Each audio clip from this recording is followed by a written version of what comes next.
శాస్త్రం అంటున్నావే, అసలు నీకు శాస్త్రం ప్రకారం సన్యాసి అనేవాడు ఎలా బతకాలో నీకు తెలుసా? నీకు తెలియదు.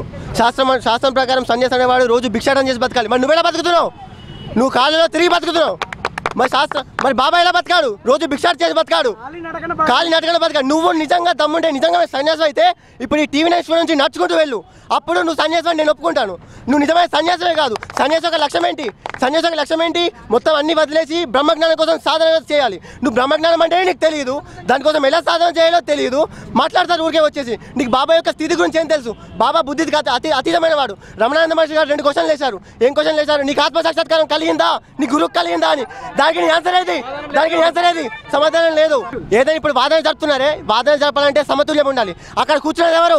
ఆత్మసాక్షాత్కారం పొందిన సిద్ధ గురువు. మరి అక్కడ ఇంకో మాట్లాడేవాడు ఎవరు? వారికి బుద్ధి జ్ఞానం తెలియదు, బుద్ధిలో ఉండి మాట్లాడతాడు. అక్కడ మాట్లాడేవాడు బుద్ధికి అతీతంగా మాట్లాడుతున్నాడు.